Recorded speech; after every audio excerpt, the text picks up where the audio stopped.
At UFC Long Island, Lauren Murphy bounced back from her loss to Valentina Shevchenko with a big win over Miesha Tate, but since ending her retirement has now lost 2 out of her last 3 fights.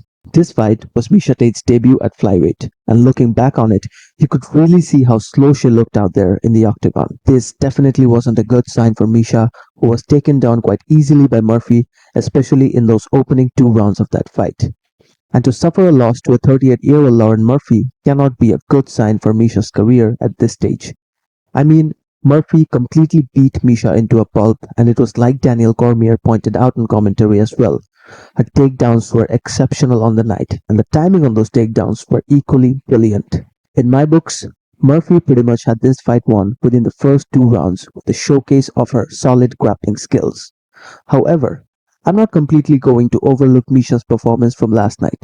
She did have her moments in that fight, especially in the final few seconds of round number 2.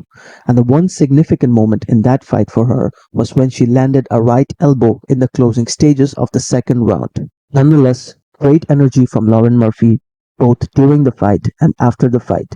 I was really impressed with that post-fight Octagon interview and the fact that she hasn't completely given up on fighting for the title. So honestly, I do hope that Murphy gets to fight the winner of Jessica Andrade and Caitlin Chukagian after UFC France. As for Miesha Tate, I mean, I don't generally encourage fighters to retire from the sport, but knowing that she has already retired once in the past and came back only to suffer 2 losses in 3 fights, and with this Lauren Murphy loss, Miesha has now suffered 4 losses in 5 of her last fights. Her last major win in the UFC dates way back to March 5, 2016 when she defeated Holly Holm at UFC 196 to win the UFC Women's Bantamweight Championship. That right there definitely isn't a good sign.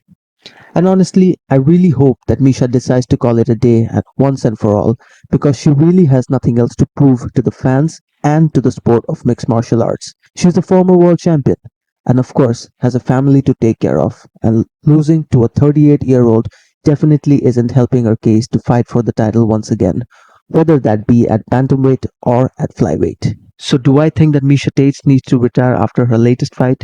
Unfortunately for all Miesha Tate fans, the answer is going to be yes. Maybe she could compete in one final fight at flyweight considering that she didn't have any sort of weight cut issues and also did quite good in terms of her cardio against Lauren Murphy. However, I don't think she has any reason to follow her title aspirations at this point of her career anymore going forward. So with that being said, that's it for this short video regarding Miesha Tate's future and Lauren Murphy's latest performance from UFC Long Island. Hit the like and subscribe button if you enjoyed it. I'll see you in the next one. Thanks for watching.